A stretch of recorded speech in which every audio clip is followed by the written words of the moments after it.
who is actually going to cancel Charlemagne, though? That's what I want to know. Are the same people that Cat Williams is talking about going to cancel him, or is it going to be everyone outside of who Cat Williams is talking about, which is, to me, the Twitter social media cancel culture, which is, again, the people that go, well, they did something bad, so we just can't listen to their comedy anymore. We can't listen to their music anymore.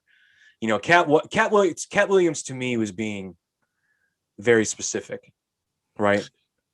Yeah, I feel like, well, one person who's trying to cancel Charlemagne is Kwame Brown. Good luck. Good luck, Kwame. Yo, I know we moved away from the NBA, but yeah, Kwame Brown. He's brought up Charlemagne's old rape case, rape allegations against him. Yeah, he's not the only one. Ebro brought it up. Yeah. Well, you know, Ebro, they can't stand Charlemagne. They can't stand. Oh yeah. You know, that's radio beef. You know. Well, have you ever heard that story? And this will probably take us down another road, but have you ever heard the story that the way that Ebro tells it as to why he and Charlemagne don't get along? No, I haven't. Okay, so, and again, I listened to this so long ago, but I'm going to try to like give you the short version. So like, they had already had, like you said, radio beef before that, because Right. you know, just stupid shit that they, you know, and this is what everybody does, you know, just, you know, talking shit on the radio, talking shit about each other's co-hosts, all this shit, right? Well, they had to go do an event, some Colin Kaepernick event, and I don't remember exactly what it's called. So so this was recent. This was 4 years ago, maybe. I don't know. Yeah, okay. It's been a while, but so they had to go do this event. So this event's all about raising awareness, and like this is not about two radio dudes, right? So they both go and they have this whole radio beef happening. Well, someone there asked them to take a picture together for the benefit, and you know, whatever. And Ebro was like, yeah, I can put bullshit aside to this. We're here for a greater cause, right? Charlemagne wouldn't do it. Charlemagne just wouldn't do it, you know. So that's where the whole thing started, and then it escalated from there. And you know, of course, Rosenberg had to get involved, and then they had to bring up this and that about Charlemagne, and then the company he works for, and who got screwed over this way, and who didn't get paid, you know, all this shit. And then now recently, with what you said with Kwame Brown brought up, Ebro brought it up too, where they were talking about his rape allegations. Apparently, Charlemagne gave a bunch of cease and desist orders to a bunch of people to not talk about it, and I don't know. Well, I watched I don't know if I said it to you. I watched a whole video on YouTube about which was called Surviving Charlemagne, kind of like Surviving R. Kelly. And the girl, the woman, because she's a woman, you know, she's a grown woman now. She and her cousin discusses about what happened that day. She did say Charlemagne raped her, and Charlemagne and another guy raped her, and Charlemagne let it happen, and all this other sorts of stuff. If you want to check it out, it's on YouTube. It's called Surviving Charlemagne. But Charlemagne is he's not a real one. Charlemagne has been locked up for selling drugs to an undercover agent, an undercover police officer twice. You know, he's not a good person. Okay. He's not a good person, man. He's not a good person. I don't know. I just can't really talk. I really don't like Charlemagne, Pat, and I hate discussing him because I don't want to. And on your platform, I don't want to get into a whole nother thing about him and start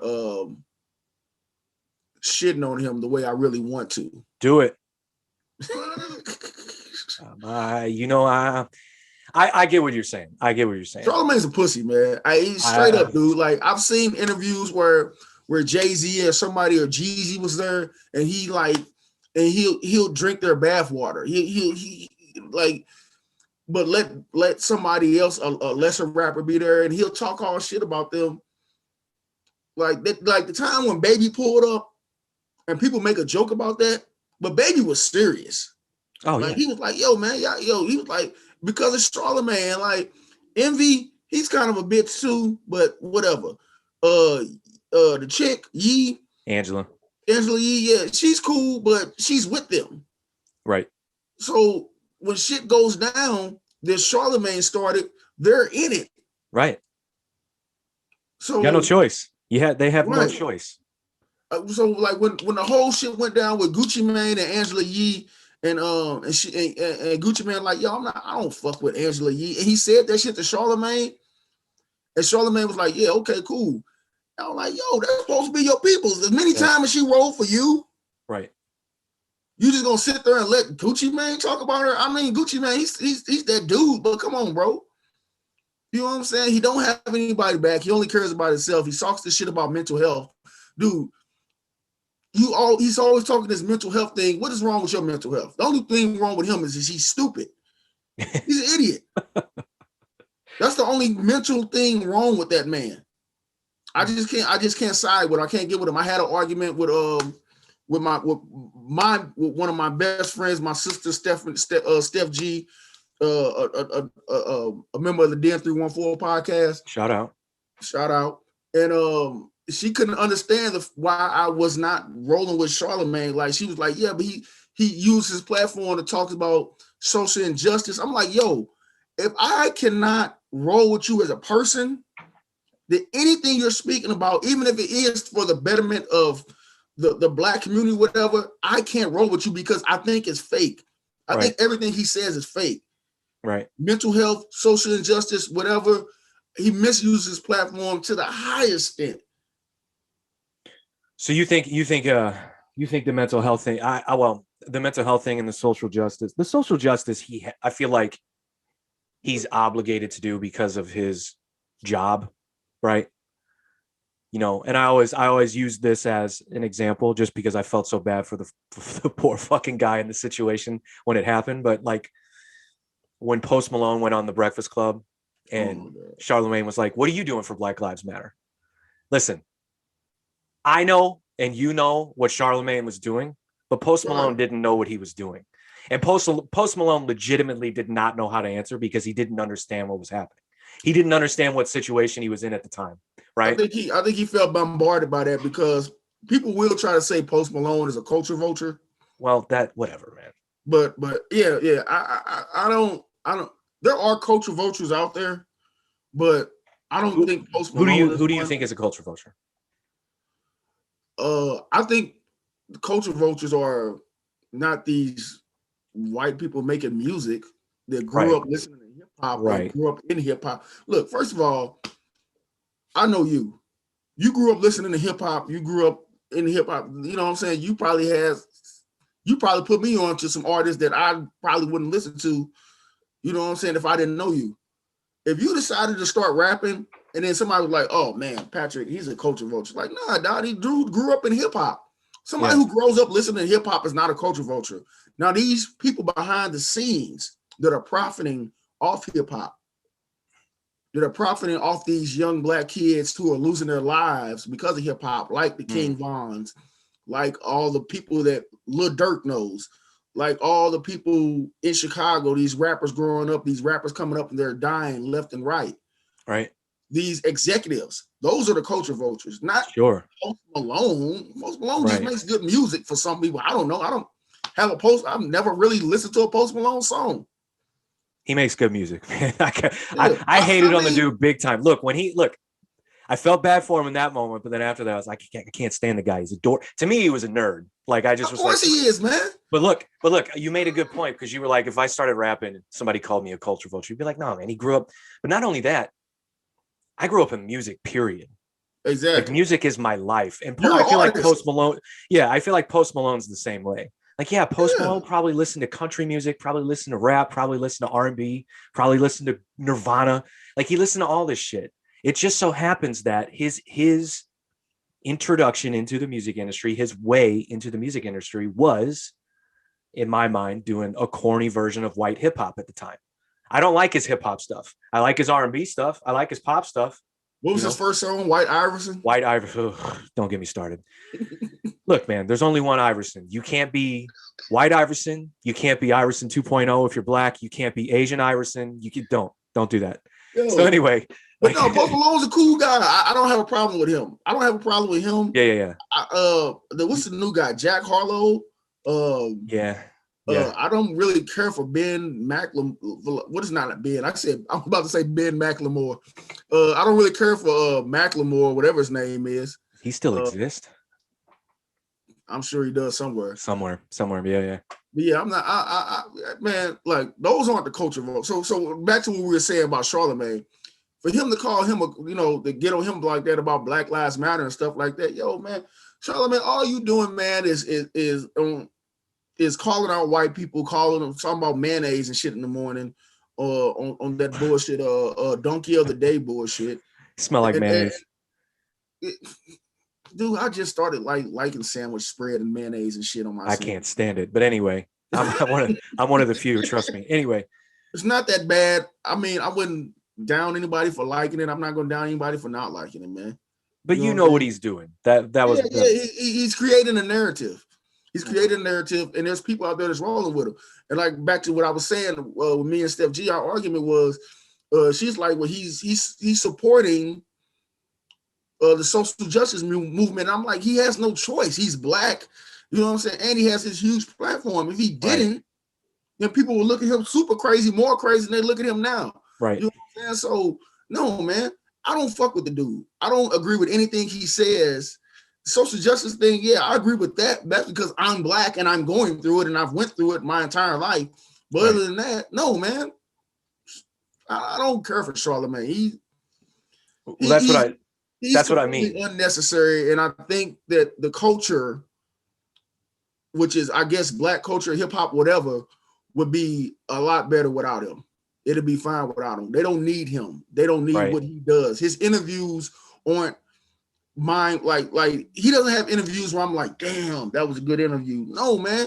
You talk shit about the artist at the time. That time Beanie Siegel was on there, man. I thought Beanie Siegel was gonna fucking run his head through the wall. I was gonna bring Beanie up, and I was gonna talk about Fredro Starr.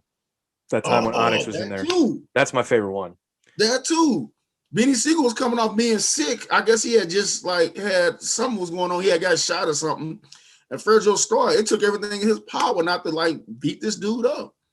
So, well, look, I felt like of everyone who's had a problem with him, that might have been the most legitimate case, because Charlemagne was trying to be cute about some shit that he knows Fredro Starr does not want to talk about. That not only does he not want to talk about it, but other people have used that story and that situation to their own benefit. Right. Yeah. Not only just clout wise, but financially speaking. How much paparazzi money was floating around during that time period when all that fucking Moesha shit was going on? All that Brandy shit was going on. Yeah. I would imagine he don't want to talk about that. Right. I don't think he likes talking about that. So it would have been one thing if Charlemagne would have been like, hey man, what about Brandy? But he didn't say it like that. He tried to be cute and slick with it. And Fredro Starr's like, look, man, I don't, and he even let it go.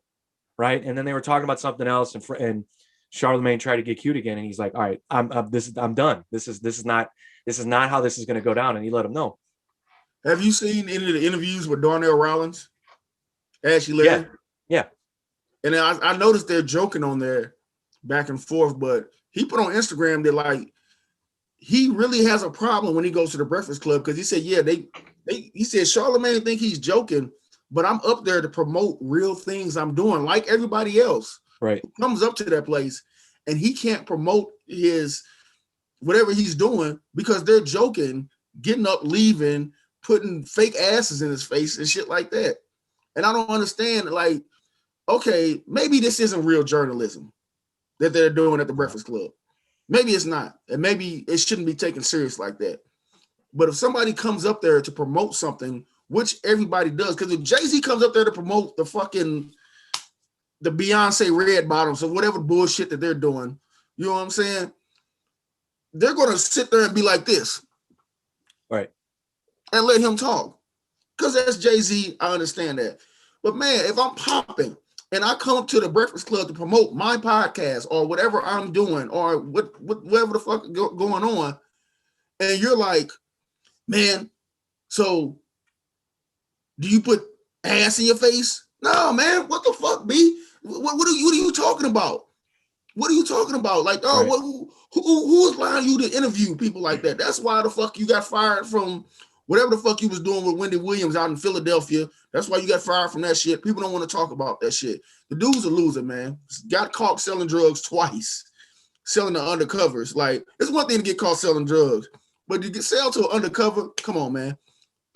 Fucking rape the 15-year-old girl. Dude, the dude's a loser, man. I just cannot get with him. So whatever he says, I don't care what he's standing up for, social justice, whatever, all that black man don't cheat, all that bullshit he talks, I'm not with it at all. I'm not with it. I'm not with anything he says. I'm not with any part of his movement or whatever he does. He's a loser. So yeah, he needs to be canceled, but don't even put the energy into canceling him. That's how I feel. I agree. Yeah. Well, look, and I don't think anybody will. I don't think anybody can. That's my point. Like, not when he's sending cease and desist letters out to people. Right. My whole thing, and we can stop talking about him because that's the way. But my whole thing is just the energy he brings when he talks. I feel like he talks down to people. I don't like him. Like, I just don't like how he treats people. You know, this is the same reason I don't like Stephen A. Smith. Stephen A. Smith has a tendency to talk down to people, for real. And this goes, and I'm not talking about now because look, he's the most popular. He's the highest paid person at ESPN. He's the most popular person at ESPN. He is making that channel go right now. So I understand what he is now. You know why though? Why? Why do you think? The only reason Stephen A. Smith became the person that he was at ESPN, became the man, because God rest his soul, Stuart Scott passed away. Stuart Scott was ESPN. For sure, yeah. When Stuart Scott passed away, it left a void. If you notice, ESPN took a couple years trying to figure out what the hell they were going to do. And I know we're jumping around right here, but for a minute, they thought Mike and Jamil was going to be that power thing that got them going. Yeah. Remember they had Mike and Jamil? Jamil, I'm sorry, I'm probably saying her name wrong. Jamil Hill, whatever. Yep. They had them going with their show and it was popping this and that. Then they put them on ESPN in the evening time and people got a hold of that and they were like, whoa, they're a bit too controversial. And they pulled them and they got them off of there. And then they eventually let Jamil go and they eventually let Mike go. Right. You know what I'm saying? Then Carrie Champion, they had her on there for a while. She was doing the debate thing. She was hosting the debate show with Stephen A. and whoever. Maybe Skip was on there back then. Yeah. Then they got rid of her because they said she was doing too much. You know, Stephen A. basically was the last person left. Yeah. Well, I mean, it's a good theory because to the point where now he's on ESPN in the evening. He does Sports Center at 6. That's the big Sports Center. Right. He's got his own show, man. It's just yeah. Yeah, but Stuart Scott wasn't a talking head though. Like he was just a personality. He was a news anchor. He's what ESPN used to be. Yeah, but the way the format was changed at ESPN, as far as in the morning we're doing debate shows. ESPN created the sports debate show. I'll give them that. You know what I'm saying? With First Take, before it was First Take, I think it was called Pizza in the Morning or some bullshit. Yeah, whatever that. Yeah. They created the sports debate show with Skip and Stephen A. Then they had their evening Sports Center, which either had Kenny Mayne or whatever his name is, and Stuart Scott would come on later on in the evening. But Stuart Scott was the guy. Like when they used to have those ESPN commercials and stuff, they always no doubt. Yeah. He was the guy at ESPN. He definitely was. I'm just saying he wasn't this sort of like, I'm gonna talk shit and criticize people. No, you know? Because he wasn't on a debate show. He wasn't. That wasn't his thing. I don't think he ever would have been. That's my point. Like I don't think that's his energy. I agree with you on that. But Stephen A. Smith is saying, okay. So my point was Stephen A. Smith and Charlamagne. To me, they bring this energy where they talk down to people. And in their whole, like, if you watch. Forget it's Stephen A. Smith. I mean, but I'm not even talking about who he is now. When he first arrived and you watched him on, say, like when they needed a basketball person to come talk about the NBA or when they needed someone on SportsCenter, someone would bring him into the show. And he had this energy where like he would get asked a question and be like, I don't even know why you're asking me that. And he would like, especially if it was a female. Yeah. Whatever, correspondent, whatever you want to call him. Yeah. I'd be like, ugh, did he just, and like, he would just get away with it. And I'd be like, I don't like that. I don't like that sort of, But Charlemagne does the same thing where he talks down to people. He has this really like cross my arms, kick my feet back sort of attitude. Like, I'm just gonna wait for you to say something wrong. I can't, like, I'm like, ugh. Like, bro, like, and that's what you're saying. Like, you think he's just a loser. Well, like, to me, like, I don't feel like he communicates in an honest way with anybody. Even his own podcast he does with Andrew Schultz. Like that, the whole dynamic of that show is Andrew Schultz trying to have a real conversation with Charlemagne sitting back with his stupid fake I've watched laugh. I can't stand his fake laugh, by the way. His stupid and just waiting for Andrew Schultz to say something that he disagrees with, just so he can change topics.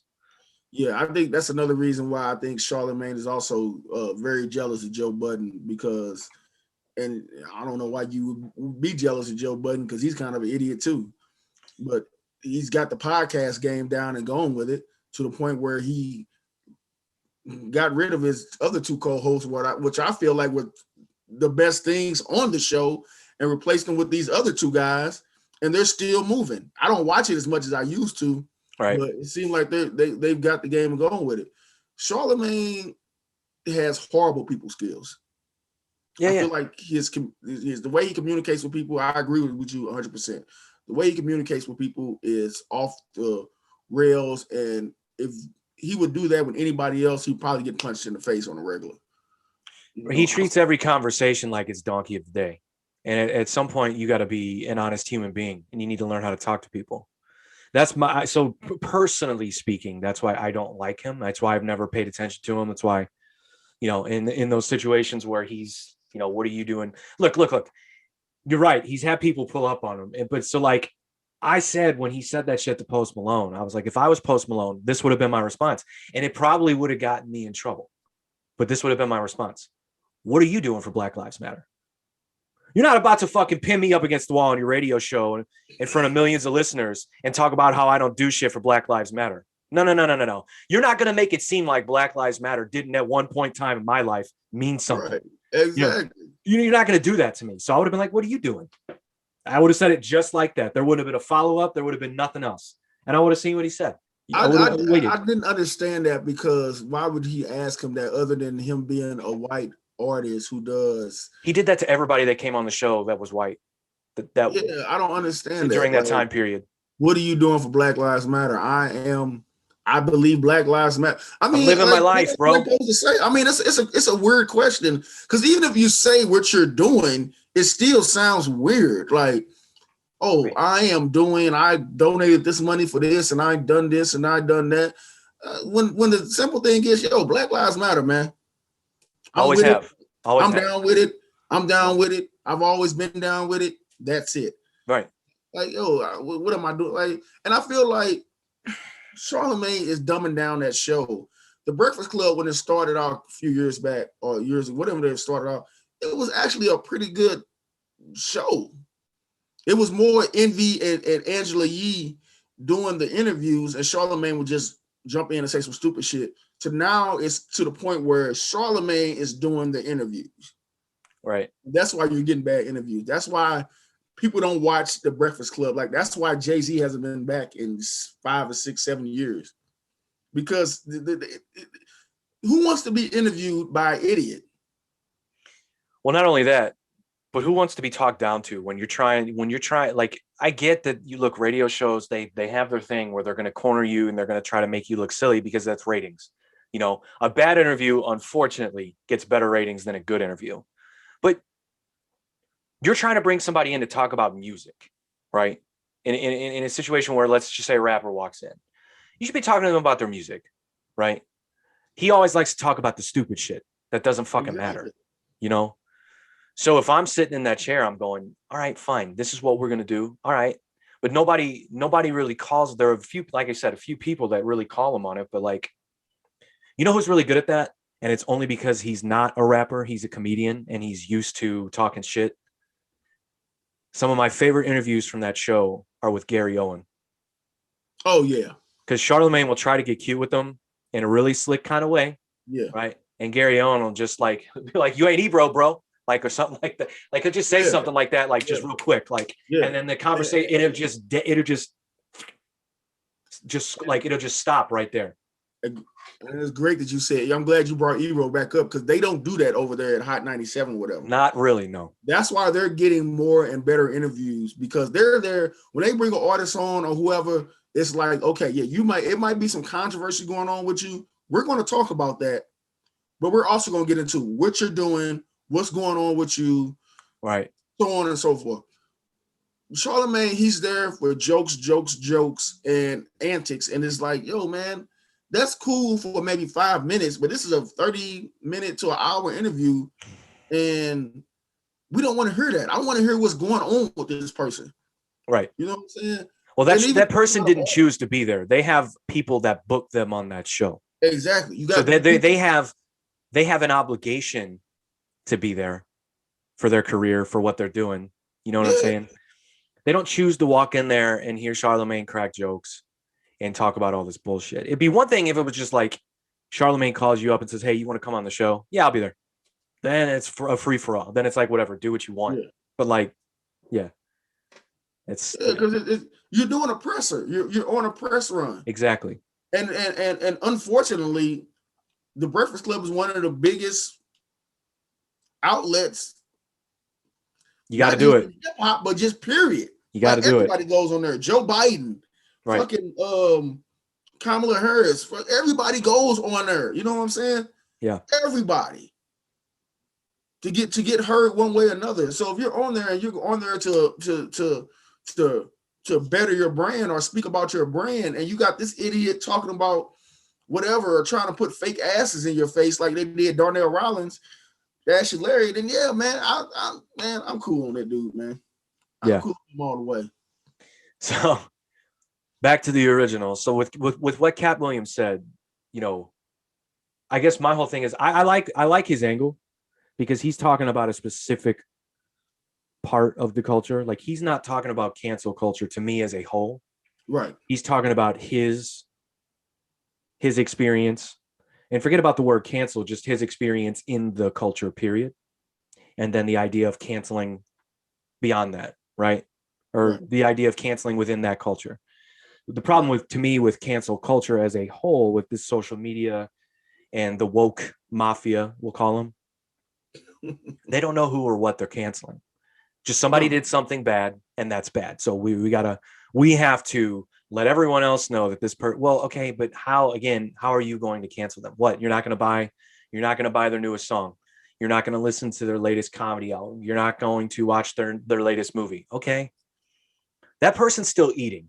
That person's still feeding their family. So my question is this: rather than focus on the surface situation, which is the thing that they've been told is so bad, why not go back and do a little bit of research and find out, like you said, with the executives who are culture vultures, why not get into that? Why does it have to be? You know, the girl from St. Louis who's trying, you know, she's the newest victim there. Everybody's trying to cancel. She was in The Office. She's on that Unbreakable Kimmy Schmidt show. I've never watched it. I just know it's a show that's out there. The redhead from The Office. What is her name? Fuck. What character? The redhead from The Office. She played the secretary, Erin, in The Office. What? She from St. Louis? Yeah. So check it out. So she's the latest. That's what I got from there. Yeah. Well, that's good. That's fine. Yeah. She's from. Yeah. So here's my point. So she's being canceled now because she, in like 1999 or whatever, was the queen of the Veiled Princess Ball or whatever it's called. Do you know what that is? Nah, I don't think my blackness will allow me to know what that is. Well, look. No, this is why you should. So you remember the VP Fair? Yes. You know how it's called Fair St. Louis now? Yes. So the original origins of the VP Fair came from the Veiled Princess Ball or whatever the hell it's called. I can't remember I think that's the name. But it was basically a group of St. Louis elites. So all of the power structure in St. Louis would get together and have this secret ball where they basically just celebrated all of their money, all of their power. And of course, minorities were not welcome. Oh, man. But this goes way back. I mean, we're talking 1800s. Oh, okay. So it was racist in a way. well, everything in but not America, racist. everything in America started as with some sort of hatred and bigotry, right? It's just, Oh yeah, right. but no, it was for sure. But then in 1979 or whatever, these three women crashed the ball, and they exposed a bunch of the hatred behind it, and racism behind it, and all this shit. So then it changed. So in the 80s, it then became, well, this is going to be open to everyone in St. Louis, not just the rich elite, but everyone. So that's when they started the fair. So the fair used to be the rich people in St. Louis would just shut the city down and have their own fair. Then it became what we knew when we grew up, the VP fair, where everybody could go, right? That was them trying to reach out to the rest of the St. Louis community, being like, no, it's not just our thing. You can come too. Right. So in 1999, she was the princess of this. She got crowned the princess of this. So this is 20 years after it got crashed, after it sort of became less of a racist thing, which, look, you and I grew up in this fucking city. We know as well as anybody, it's still a fucking racist city. Oh, yeah. It's one of the most dangerous cities in the fucking country, but it's one of the most racially segregated cities in the country. Which is weird, isn't it? Well, yeah. I hate trying to explain St. Louis to people who aren't from here, because I'll get so heated about it, and I'll tell them like all the shit that pisses me off about it. And they'll go, well, I don't understand. Isn't every city like that? I go, no. You got to come here and check it out. Right. Let me ask you something real quick. When you go to other cities, because I know you travel a lot, because like I said before, you're an artist. When you tell them that you're from St. Louis, do you get like mad respect? In a way, but I think it comes from different places.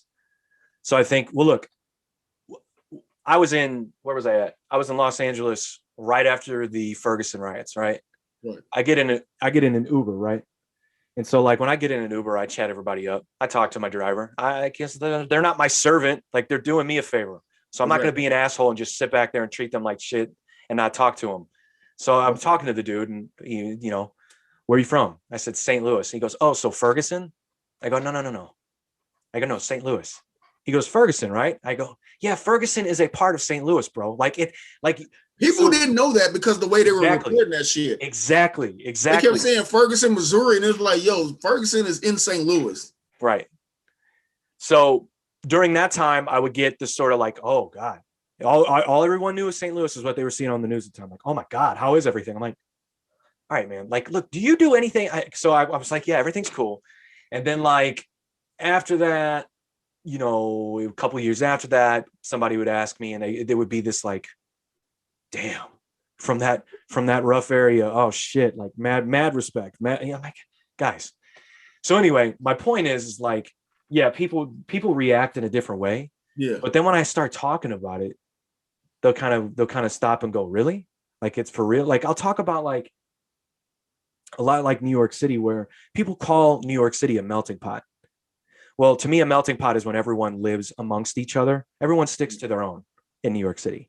And they do the same fucking thing here. I've never been there, and I always wanted to go. And I feel like if I go there, I'll never come back to St. Louis. Yeah, you'll come back. But the same thing it's the same here. But everyone sticks to their own. They do. But you know what? Down south, you go down south, they love St. Louis down south. Really? I've been to Memphis. I've been to Alabama. I've been to a couple other places down south. And every time I go there and I be like, I'm from St. Louis, they be like, oh, wow. Like, but what does that come from? What is that? I think it's respect out of the dangerousness of St. Louis. And I think it's also, it also probably is Southern hospitality. Yeah, They really love St. Louis down south. Like they roll out the red carpet for St. Louis down south. Right. So I believe that. No, for real. When I go to the East Coast, St. Louis is like a foreign fucking country to them, man. Oh yeah, they think we're country as shit. They think we're country as fuck, but they have so many questions, and they're dumb. I'm not gonna lie. No disrespect to anyone on the East Coast, but don't ask me questions about where I'm from, because they're all gonna come off as dumb to me. You think I'm country as fuck, but your questions are fucking stupid. So anyway, they'll be like, they'll ask me about the arch. Like, don't ask me about the fucking arch. I don't come to fucking New York City and ask you about the Empire State Building. Get the fuck out of here. That trivial bullshit. I don't want to talk about the arch. Right. So I don't ask people from New York. Like, I have a cousin that lives in New York now, and I've yet to ask him about the fucking Statue of Liberty. I'm sorry. I don't give a fuck about the Statue of Liberty. I got Google, bitch. I don't want to talk about that. Right. Let me know what's going on in Brooklyn. Yeah. Ask me about the fucking Mississippi River. Do you know how long the Mississippi River is? Don't ask me about it. I am not the expert. All right. My city is just on it. That's it. So like, but damn, I don't forget what I was talking about. Oh yeah, so with this girl from The Office, Bird, the old girl from The Office. Yeah, so the girl from The Office, she was the princess of this ball. So now everyone's pissed off about that. Even though it was 20 years after the ball got crashed, so now they want to cancel her because she's connected to something that was sort of formed in bigotry and all this shit. You know what makes it so bad? She probably doesn't even know the history of that thing. Apparently she comes. Or at least back then she didn't. Apparently she comes from an extremely wealthy family here in St. Louis, so maybe. Or maybe she did, or maybe she. I don't know. But look, I like The Office. As someone who grew up with you in the same neighborhood in a working class area of St. Louis, who then had to go to school with people who had money and power. Because I grew up, I didn't go to school with you. I went to a private school, and I went to school with people who had real money. Man, we're not talking about they got money. No, they got money. Yeah, they have power in the city. I went to school with these motherfuckers. I don't want to be attached to those people. So I can only imagine how she feels being like, this is 1999. Like, I didn't like, and maybe she did, but I'm saying if she didn't, like, we got to cut her some slack, man.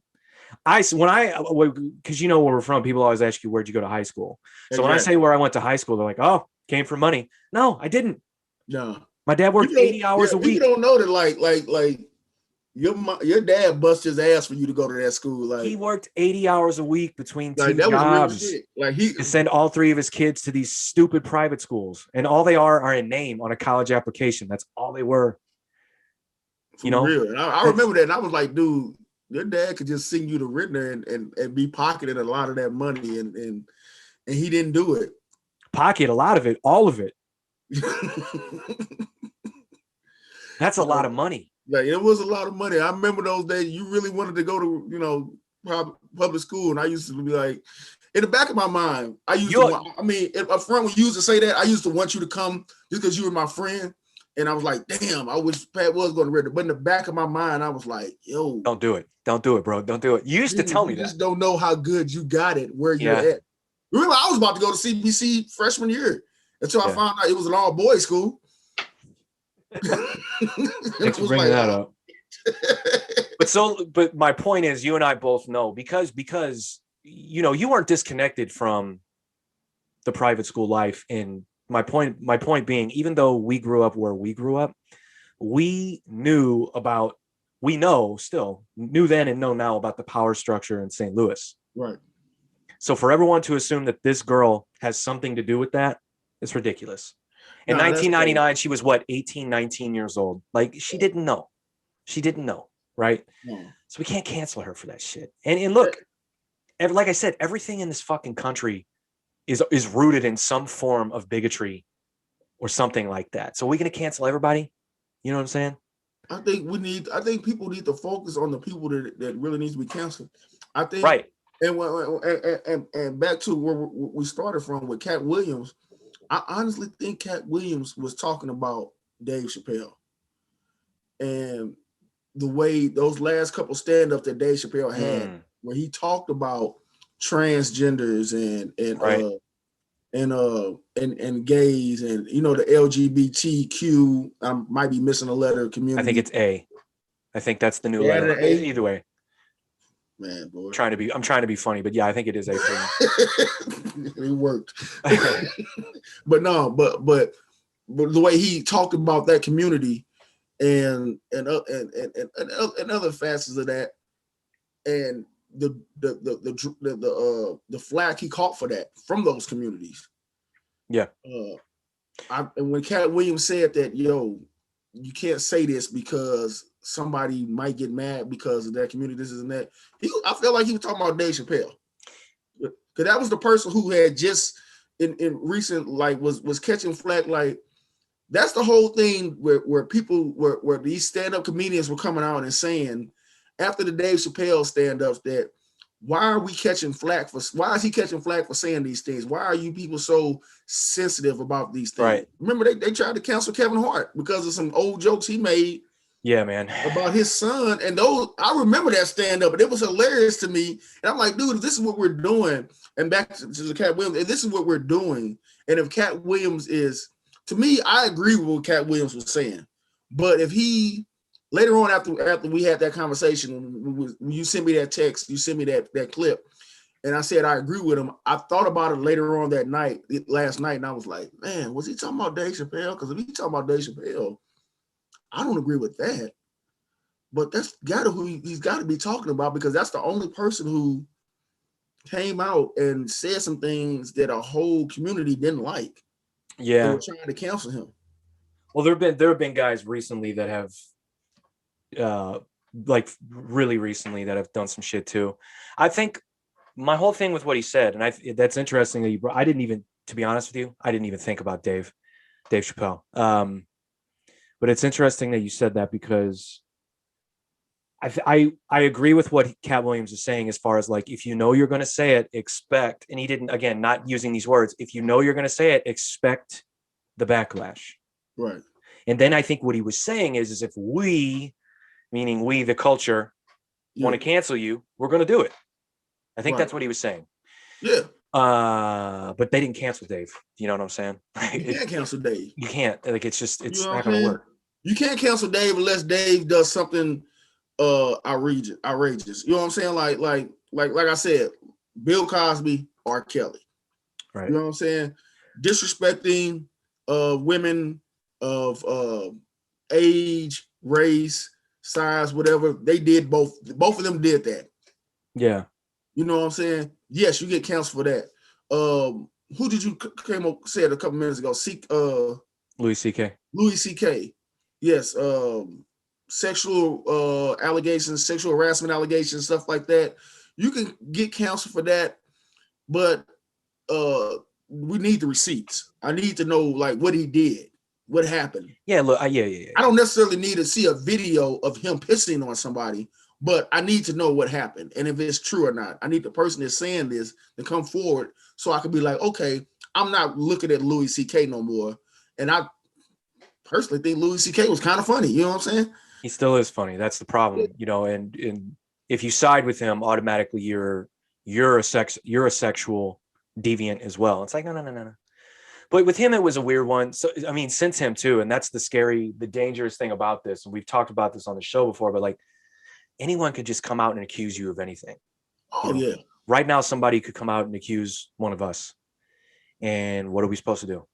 Because now you're guilty until proven innocent instead of innocent until proven guilty, that's a fucked up thing. That's a crazy way to go about things, but it's true. You know what, Patrick, once, and I've heard this.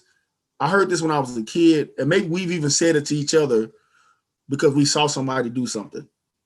Once women or one woman thinks you're a creep, oh yeah, passes around, you're not losing that. No, you're a creep forever. Yeah. No matter, I don't care what you did or what they said you did, but if a woman says you're a creep forever. That goes along with these sexual allegations, like, oh yeah, he's a creep. He did this. He. I'm not even gonna get into nothing crazy, but yeah, it's something that you're not gonna get over. They're gonna call Louis C.K. at the worst a creep for the rest of his life. Yeah, he was into perverted shit. Ultimately, he wasn't forcing anyone to do anything. That's the truth that came out of that. But he was doing some perverted shit, and that scares people. That's just his perversion. He would go, hey, can I jack off in front of you? Some people would say yes. Some people would say no. The people that said no, he kept his dick in his pants. You know, somebody said yes, he'd fucking pull his dick out and that was his thing. What? Look, hey, I would like to meet the woman that was like, why not? You know, look, the word is there were a couple. Let's see where it goes from here. Yeah, I mean, fuck, why not? Hey, Patrick, real quick, would you like to discuss the one person who was a creep and did some crazy shit and it was huge at the time, and now it's not. This person is about to retire from their job, and they're getting a great send off, like they're getting the Kobe Bryant send off. Who are you talking about? Marv Albert. Oh shit, that's right. Remember that? Right. Remember the lady at the hotel called him in his room. What was she?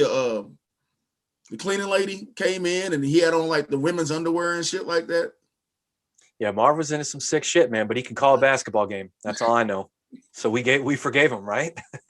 it's fucking. He didn't give a fuck. He's a sick motherfucker, but he can call a game, huh? Hey, I don't care. Hey, that wasn't a black or white thing. That was just weird. And then he came back like, because remember they took him off basketball for a while. He wasn't doing basketball for like a year. Then they brought him back because the people who were doing it were so horrible at it. I think they let Magic Johnson come in and do it for a while. He was horrible. Like, yeah, man, it's amazing when you're good at your job, people forgive you. Yeah, but he did, like you said, like Louis C.K. He didn't hurt anybody.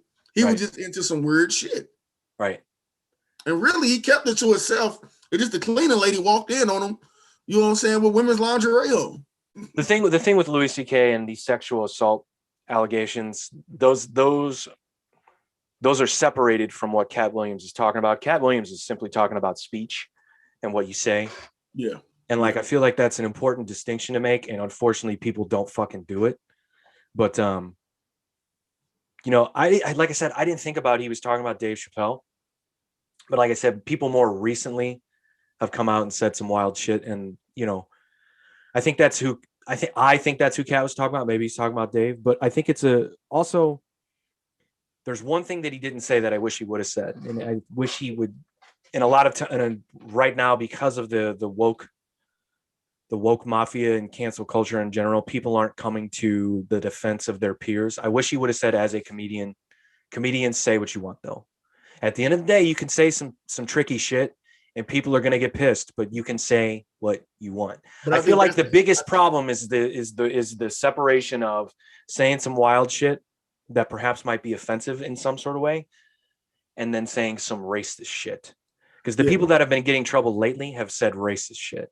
And I feel like it just, at the end of the day, it just doesn't fly anymore. You could try to be funny, but it just doesn't work anymore. But I think that's the thing, Pat. I think that's the thing. I think Cat Williams, being Cat Williams and always pushing the envelope, he was basically going against what so many comedians have done these last couple of years, the way they rolled for Dave Chappelle and saying that, yo, it's just jokes. The way Chris Rock came out and said, yo, this is just jokes. You can't censor comedians. Right. Cat Williams was basically saying, we need to censor ourselves. Right. Or you're going to get canceled. Right. And he's fine with it. I think that's what he was saying. And that's what made me say, yeah, I agree with kind of what he was saying. But when I thought about it later on, I was like, damn, I agree with him in the way he said it. But I don't agree with too much of the comedian part of it. Like, I don't either. Comedians should be able to say whatever. I feel like, man, if something's, let me not say that. Okay. Because I was about to say something wild. I say a lot of crazy shit. I've said it on the podcast. I've said it in person to people I know, whatever. I say a lot of off the wall shit. I don't say anything racist or too sick, but I might say some crazy shit. I wouldn't want anybody to look down on me or cancel me as a person because I said something that I felt like was funny. Right.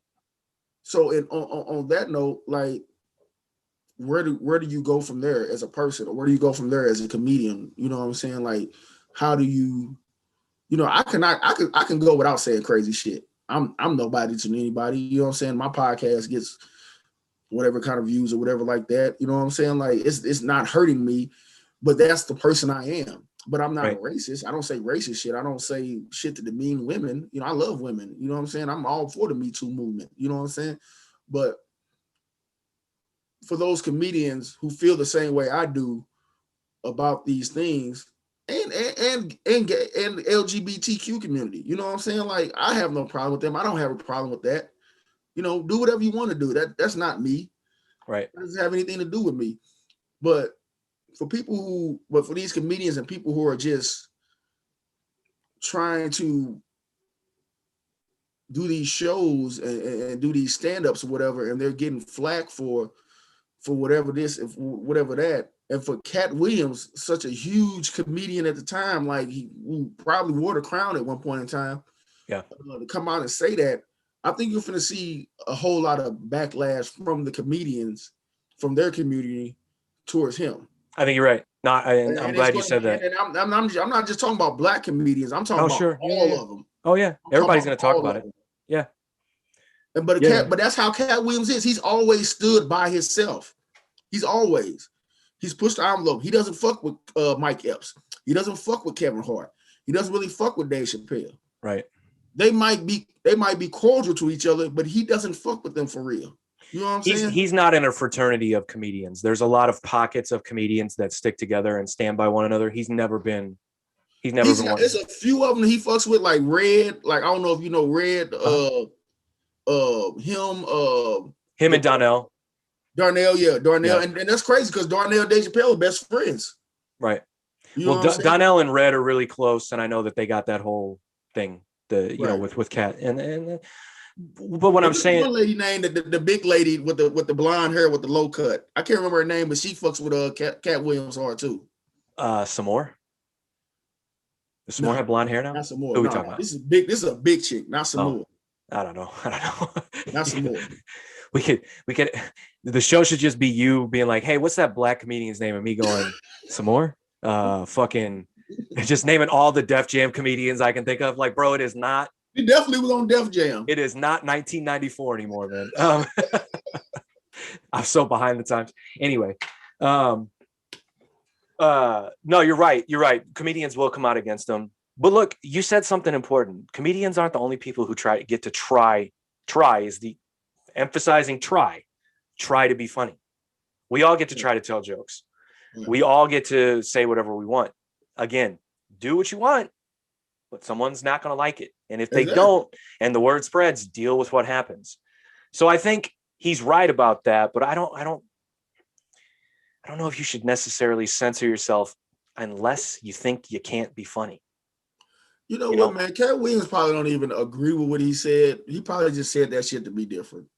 You're probably right. To go against what everybody else is saying. Good for him, then. Everybody, all the comedians are riding so hard for each other and freedom of speech, and he's like, dude, I'm gonna do this. Yeah, and because honestly, Pat, and I'm sorry to interrupt you. No, you I wouldn't even check it for Cat Williams. I don't know where that came from. I saw that he was on the Joe Budden show, and I was just like, for what? Can I tell you where it came from? Where? He was on the Joe Budden show. That's why. Because after that, I seen him on like another podcast with Van. Old boy that used to be on TMZ, the black guy. That is. Yeah, I don't know. Maybe if I saw him. Yeah, I'm anti TMZ, so I don't know anything about that. Yeah, man, I agree with him in a small sense, but I think I disagree with him more, just because I don't feel like. Look, I just think it's the problem is people try to be funny. And as a comedian and as a person, if you try to be funny and people don't think it's funny, guess what? You're an asshole for a little bit. Yeah. You know what I'm saying? Yeah. If you try to make a joke, no matter who you are, and it falls flat, they're going to be like, yeah, okay, man. And then you got to feel silly for a minute. Or if you say some racist shit that you thought was going to be funny, people are going to think you're a fucking asshole. You know, I feel like he's talking about a lot of these. So you know who we talked about this on one of our last shows, but there was that comedian who said the word chink. He basically got on stage and called the comedian that was on stage before him a dirty chink. And then he called everyone in the crowd race traitors because the dude before him was doing all these stereotypical Asian jokes, right? But he used that word, right? Now, look, that word ain't going to fly anymore, man. You just can't say it. You can't say that anymore. When did it fly? It might not have, but I feel like lately, because of the Asian awareness and everything that's going on, it's especially now not going to. Hey, real quick, maybe this is just me. Do you feel like the Asian awareness thing is like got put above like I don't want to just say Black Lives Matter because I hate to just put it at Black Lives Matter, and that's what we are now. Is it at the top of the list of movements? They're like their plight got put ahead of Black people. When you know what I'm saying, like they came out with a whole, like Biden came out with a whole thing for the Asian community and Black people. We like, yeah. Here's the thing, man. I'm a straight white male, so I should not be answering that question at all. I'm gonna let you take that one. I'm just gonna be quiet. No problem. Now, I do want to be canceled because that's just exposure that I need right now. But no, I'm not gonna answer that one. I mean, for real, you feel that way? I feel like the discussion needs to be had somewhere. Or you feel like people are definitely talking about that? I feel, yeah, they're definitely talking about it. And if you look on social media, depending on who you follow, it's more of okay, some people killed some Asians. That was horrible. Right. We all feel like that was bad, and I'm sorry for those people who lost their lives. But the Tulsa, the Black Wall Street murder, are just now, after 100 years, right. recognition. Patrick, I didn't know this happened. Well, they don't teach you about it in school until I watched the Watchmen series on HBO. Right. Then I had to go back and do. And then if anybody who's watching this wants to laugh at me, go ahead. They don't teach that in school. They don't teach the Tulsa massacre in school. No, they don't teach. No. They don't do that. No. So yeah, the first time I heard about it was when I watched The Watchmen on HBO, and the show started off with it, and I'm like, what the hell is this? And then after watching a YouTube video about something, they were like, I said, oh, that really happened? Oh, yeah. Now I'm doing research, and now LeBron James is coming out with a documentary about it. I was over my mom and dad's house. He's in one room watching the LeBron James documentary about Tulsa. She's in another room watching a different documentary about Tulsa because the 100-year anniversary came up on Memorial Day of all days. Right. And that's it. But, it takes that long for something about, but I don't want to get into that. I'm sorry. Don't. My bad. I don't think you should apologize, man. I think you're talking about something. No, it's a good conversation, man. I always say on this show too, man, like the problem is people are afraid of the conversations because they don't want to be crucified like the people, like the real assholes who are causing the issues and who don't stand behind the issues and who just want to sweep them under the rug. Yeah. Look, man, these conversations have to be had. So look, because you think that, if you do think that, doesn't make you a bad person. And it doesn't mean you don't care about the Asian community. Yeah, because I do. I care about everybody. I love everybody. Right. But the problem is we've been so preconditioned to not having these conversations, and especially racially motivated conversations. You and I can because we grew up together. So we talk shit on everything, right? Now, we don't always agree. And if we don't agree, we don't deviate from the conversation. It doesn't become this sort of like, now you're accusing me of being racist. Now I'm accusing you of not understanding where I'm coming from. And now we're not, it's not about that. But the problem is people who aren't your friends, you try to have these conversations with them.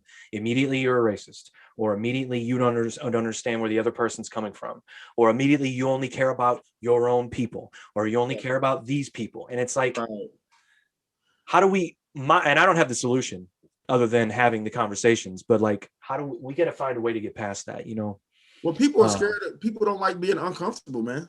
It's true. That's true. People don't like having uncomfortable conversations. I don't know if you know this. I think it was maybe when you had a barbecue over your mom's house, maybe a year or so ago. Okay. Yeah, it was last year. Before my son was born. Yeah. Okay. Yeah. And I was back there talking to your mom. She was in the computer room. Yeah. And I was and we were talking, I guess, because the George Floyd thing had happened. Okay. And she was talking, and she was like, why are they tearing up their community? Why are they doing that? And I was like, Janet, first of all, what you need to understand is that's not their community. Black Right. people, we don't own shit. We don't own anything. Right. You know, we can say we have our own businesses and this and that, but that community, that place where those people lived in, they don't own none of that.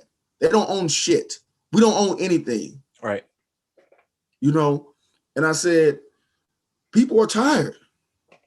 I mean, when you just get. Well, let me stop you real quick, and I don't mean to do this, but so to me, because she's my mom, I feel like it's a silly question. But look, that's an honest question, right? But I want to get at this before you say that. Okay. She didn't mind being uncomfortable and having that uncomfortable conversation. Exactly. Maybe because it was me, but I was surprised that probably has something to do with it. Me Yeah. that. Right. You know what I'm saying? And I was just like, and she didn't mind my answer. And she was like, and she understood, and we went from there. Right. Right. No, and so yeah, I mean, while the question is goofy because it's from my mom, I feel like we can't get upset at someone for asking that question. No, because they just don't know. They don't know. Now, yeah, there are some fucking assholes out there that go, these idiots keep tearing up their community. I don't care about them. And then they just leave it at that. All right. Well, you're an asshole. You're not looking at the bigger picture. Right. You know, but an honest question like that needs to be addressed by someone who feels like they can answer it, you know? Right. So it's good and that's exactly what I'm talking about. Yeah, it probably does help. Somebody asks you that question, you can't get on defense either. Right. You know what I'm saying? Especially if it's somebody who you know and they trust you and they're coming to you with this like, yo, what's going on? Right. You know what I'm saying? Even though she doesn't know it, that put her in a vulnerable position. Yeah. Now, granted, it was with someone that she knows, but that's still a vulnerable position to be in, to be like, I don't understand. And me not understanding makes me look kind of silly, you know? But she didn't grow up in the social justice era, you know? Right. She grew up during the civil rights movement, but that was far away from her. You know what I'm saying? It just was. I mean, I'm not going to pretend like my parents were hippies and they were part of the civil rights movement. That's not, you know, it just wasn't. My parents weren't either. Yeah, I mean, my dad fought in Vietnam. He didn't. Yeah. He didn't boycott Vietnam. My dad talks highly about how he dodged the war, and bring it up in conversations and a high five you like, I didn't go to that shit. You know, that's probably good. Probably good. My dad still doesn't talk about it. He doesn't talk about anything that he experienced over there, man. I bet he would. I wouldn't either. Right. Yeah. Either. I mean, he can't even watch Forrest Gump, for fuck's sakes. He can't even watch the man. He can't watch Bubba die.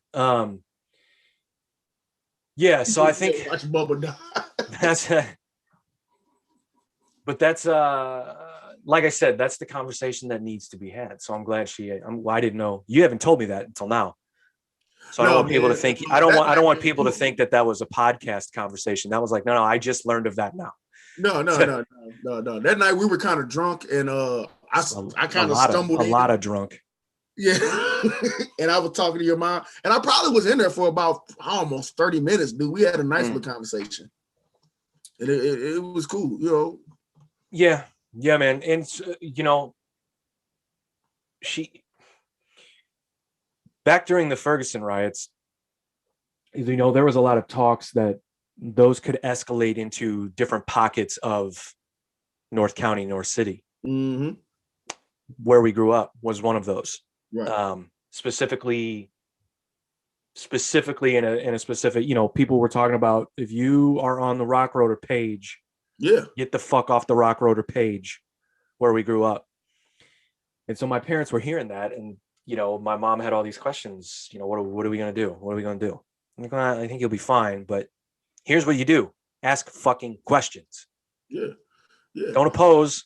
Ask questions. But that's long. I mean, that's ancient history at this point. Man, hey, man, I was out there, man, doing the Ferguson thing. I was out there. I protested. Hands up, don't shoot. I did that. And when it came back that they wasn't going to charge those police officers, I was out there doing things I should have been doing. Yeah. Not because I felt like, and I want to say this because I want people to understand why people do the things they do. They're not the people aren't breaking into stores and stealing shit and looting because of Mike Brown and George Floyd. They're doing that because they're mad and Sure. there's nothing else to do. We protested, we peacefully protested. Fuck it, break shit. Oh, it's broken, might as well steal. Does it make it right? No. Right. But are people going to keep doing it as long as shit keeps on getting fucked up? As long as black people keep getting killed and things of that nature by the police or unfairly or whatever, this shit's going to happen. So yeah, whatever. And I didn't mean to put it like that on your platform like that, but that's just how it is, you know. And it's unfortunate. It's unfortunate. Again, don't apologize, man. Like I said, well, look, people. I pulled up during that time. I pulled up one day. I didn't go multiple days. I went one day during the day. Certainly didn't go at night. There was no there's no reason for me to be there at night. I'm being honest. And that's the way I felt. And that's the way I still feel. I did pull up during the day, during what was peaceful, right? Used air quotes there. And I went for more. Well, here was my reason for going. I went there for humanity. Right. Here's why. I cared about the human aspect of what happened to that kid. But also I care about the human aspect about what everyone was experiencing in that community and what police were going to experience after that situation. It's not a fucking easy job for anyone, right? No. Are there bad people that do it? 100%. Are there good people that do it? 100%. And for those good people that do it, I felt bad for them. My cousin was posted up there in that fucking library with the fucking windows barricaded. You know what his job was? Sit there and take the punishment. That's all he did. And that's crazy because people who are out there protesting, and you hear somebody say, fuck the police. I mean, there's so much more that goes with that. But to these police officers who are out in the communities that are doing real policing. Sure. They're out in the communities, getting to know the people out there in these neighborhoods. They're community-driven people. Exactly. By nature, exactly. Not because of their job, by nature. We talked about this on my podcast a while back, how they're outsourcing these police jobs to people who don't live in these communities. To criminals from other communities. Exactly. And what do you expect to happen? And I didn't want to get deep into all that and all this or whatever, but it's just one of those things where make it make sense. Why would you do that? Right. You know, for you to be a police officer and you're in the community that you are working in, you should have grown up there. Everyone should fucking know you by name. That's like me, Will, from St. Louis, going to Chicago and getting the job as being a tour guide in Chicago. I don't know shit about Chicago except for the Chicago Bulls and the Jordan store. That's it. Okay. That's it. What about the M&M store, bro? I've never been there. I've been to Chicago twice. Okay. No, you're right. Yeah. Okay. I said everyone should know your name. That's probably not going to happen for an entire police force. But my point is, right, you should have been somewhere close to growing up in that area that you care about because you grew up there. If you're going to open up a restaurant, where would you do it? Would you do it in your community, or would you rather go somewhere 50 miles away and try to get to know all of those people? Where would you do it? In an area where the people know you and trust you and you trust them, or a place where you don't know anyone? Right. Now, I know those are two very different extremes or two very different things, but so his whole job was to just sit there. He didn't have riot gear on. He didn't have an extra gun. He had the gun that comes on his hip and his vest, his normal uniform. And he just had to sit there and hope to God that no one fucking broke into that bitch and tried to burn it down. Well, it's a well-known fact when they had the LA riots back in the 90s that a lot of those cops left their position and they wasn't messing with it. Yeah. And it's one of those things like, I'm not getting killed. Right. Well, at the end of the day, I'm a person. Right. I didn't do anything wrong. And right. I have a family at home. And do I feel like those cops are cowards for deserting their posts? No. Because if I didn't do anything wrong, and you got me in this uniform, which is now a target for the next couple of days because some shit some jackass did. Right. Yeah, no. I might want to put my vacation days in too. See, the problem is not everyone thinks like you. They don't make that distinction. You know, this whole narrative of all people, regardless of position, regardless of their job, regardless of the color of their skin, if one person does something wrong, then everyone that looks like that person is wrong too. No. And that's that fucking thinking that gets us in trouble. Yeah. And unfortunately, I say it, you say it, we say it to each other, but then there are thousands and thousands of people that don't even want to hear it, let alone say it to somebody else, you know? Dude, I've been in positions where police were complete dicks to me when I was a kid, as an adult. I've been in positions where I was on Washington in front of a club arguing with a bouncer. Police walked up and saw that the bouncer was wrong and was like, let's just see what happens. Mm. You know what I'm saying? Didn't nothing crazy happen. I told the bouncer that he had too many muscles and that shit looked gross and he wouldn't get no bitches like that. I'm not calling women bitches. I'm just saying that's what I told him. And the police laughed and walked on. You know what I'm saying? It's like it's good police out there. It's bad police, man. And it just sucks for the police that are really trying to be positive people and influence their communities certain type of way, that they're catching the brunt of what these jackasses are out here doing. Yeah. And jackasses is being kind to these fuckers. For real. I mean, it's, you know. Well, I'm on your platform, so I'm trying to do a little bit better. No, I hear you. No, but I relate that to any type of job, though. You're right. If someone at your job is doing a bad job and you get lumped into that, get lumped into the same sort of perception publicly as that person, you're gonna go, fuck that guy. That guy doesn't do shit. Exactly. I work my ass off. I worked at many of jobs where a certain department gets a bad name for one or two people. Right. It's the same concept, but we treat police officers in the police force differently. Why? These guys are not military. They sign up to do this job. It's a job, right? Yeah. You know, a lot of that, man, it's because also how the police were initially founded in America, you know, which were to protect white people. Correct. Rooted in bigotry, like we've been talking about. Yeah. So something like that, even if you do get a lot of good police officers that want to just do the job and police, you know, the right way, what they come from is, like you said, rooted in bigotry. Another thing is, you know, the police aren't here to fight crime. Fuck no. You know, like they always show up after the fact.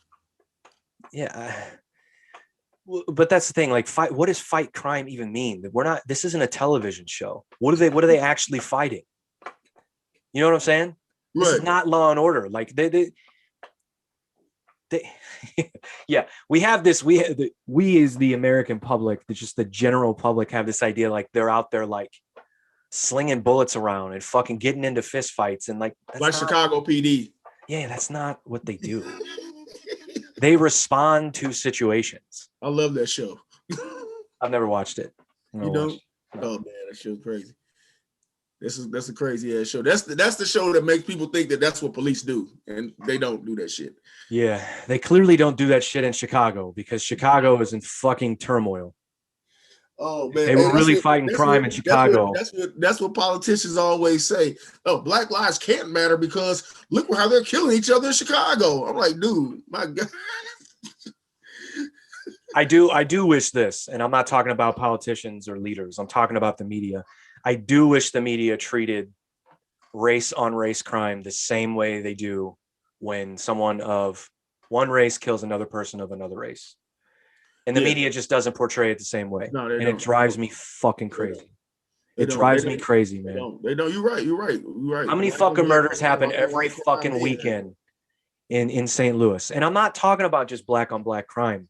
Like, people got to fucking understand. White people kill white people. You know, Mexicans kill other Mexicans. Like, this narrative of like, we're only talking about black on black crime. I think we should talk about it, but this isn't just like everybody always talks about, like, well, if we talk about crime, it has to be black on black crime. Well, of course we got to talk about that. The only time they talk about really white on white crime is when it's like a mass shooting. Right. Gun control narratives and propaganda. Absolutely. Yeah. There are no gun control narratives when it comes to inner city crime or when it comes to crime in the trailer park. No. And that's the other thing too. People think inner city just means black or African American. Right. It can't possibly mean Latin American. It can't possibly mean white. Right. It can't possibly mean fucking European immigrant. Right. No. Those people are saints. They don't hurt each other either. The fuck are you talking about? I don't think people want to admit this, but inner city is also another word for below middle class. Sure. Or poverty. Sure. You know, people don't want to talk about that. Most of the times it's not as much race as it is money. Right. You know, sure, it's economically driven more so. Well, I'm not going to say more so, but the problem is it's economically driven and no one has a solution to that other than the people who already have the power and have the money anyway. Right. Yeah. So then they just find the easy way out, which is race. Yeah. Like the whole thing with Trump, and I don't want to, because like, oh my God, shout out to my man Poe from the Dan 314 podcast. He hates Trump. But I'm just going to say this. Trump, people think Trump is racist. He's not so much racist. He does say some fucked up shit about black people or whatever, this and that. But he doesn't fuck with poor people. Exactly. Like I think that's the biggest scam he really did. Yep. Was getting like a lot of middle class and lower middle class people, white people, to come vote for him, thinking that like he's gonna be there say, no, Trump don't fuck with you. I kept saying to white people I fucking know, I used to say, this motherfucker does not care about you. He doesn't care about you. No. He laughs at you. He thinks you're beneath him. He thinks you are scum of the earth. So if you think just because you're white, you matter to him, you're fucking wrong. You don't have money. That's why you don't matter to him. Exactly. You fucking... Exactly. That's why you saw a lot of black people that was like, yeah, I'll fuck with Trump. Yeah, because you got that money. I would too. I'm not going to say I would too. But I understand why you do it. Because fuck Trump, fuck with motherfuckers who got money. I can't roll with anybody with hair that's stupid. But okay. Anyway, that's why I don't fuck with Trae Young. Trae Young. Fuck it. Back when we were talking about Black Lives Matter and shit, and if someone like Charlemagne were to ask me, what are you doing for Black Lives Matter? It's like, well, look, man, I hate the response, all lives matter too. It's stupid. But like, if I entertain that question, I'm implying to that person that asked it that at some point in my life, Black lives didn't matter, which is not fucking true. You know what I'm saying? So my response is, I'm living my fucking life. I'm caring about me, my family, and the people around me. I'm making sure the people around me don't think I'm a fucking asshole. Right? Yeah, and I'm making sure they're not assholes. That's it. I think that's the equivalent of asking somebody, do you have a black friend? Oh God. Or someone saying I have a black friend. Yeah. Why is he asking everybody that question? Well, I don't even know if he still does it. I know he was doing it at the time because that's when the movement. Somebody probably told him to stop doing that shit, yo. Yeah. Somebody probably told his ass to cease and desist because that don't like. But I think it's really important for people to address, not give in to these. Now, look, I support like Black Lives Matter, the movement. So like the people that started it, I don't necessarily agree with, right? Yeah. Them. I'm saying them as people and their reasons. The idea, of course. Yeah. Because they always did. Yeah. The people that started it, they were out for something different.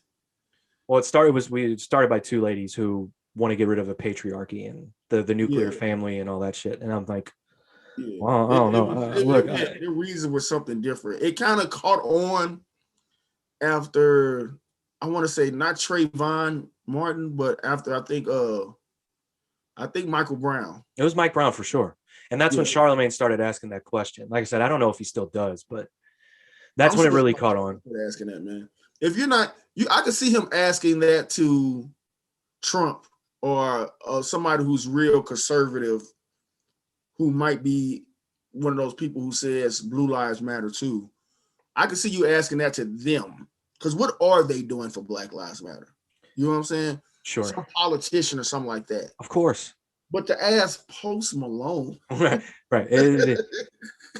But that's the dumb thing too, will Blue Lives Matter too?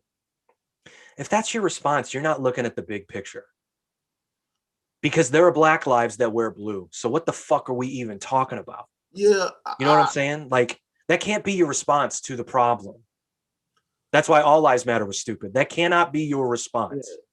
Well, look, if all lives don't matter to you, then I don't want to talk to you. We can't communicate as human beings. My man from Saturday Night Live, that might sound crazy, the black guy that does Weekend Update. Yeah, I forgot his name. Yeah. He had a stand-up, and he's put it best. He said, you say Black Lives Matter, and people be like, well, all lives matter or Blue Lives Matter. He said, damn, so you can't just agree with me for a second. Right, exactly. That Black Lives Matter. Just say, of course. That's what I say. Yeah. I feel like it should go without saying. Like that. And when he said that, he was like, man, he said, they just can't say it. They just can't. They won't even let you. They won't even agree with you that Black Lives Matter. Is that Michael Che that said that? Michael Che. Thank you. Okay. Does he do Weekend Update? It doesn't matter. Anyway, he does. Okay. I don't know if he still does it because I haven't watched Saturday Night Live this year. Yeah, me neither. Really? Yeah, and then a lot of times, like even like me, when I was like, yeah, of course, like me saying that, people get offended by. It's like, oh, you're just blowing it off. Like, no, I'm not. Like, I'm really saying, like, yeah, you're right. Let's move on. Even when you agree with somebody. How do we? Okay. Now where do we go from here? Exactly.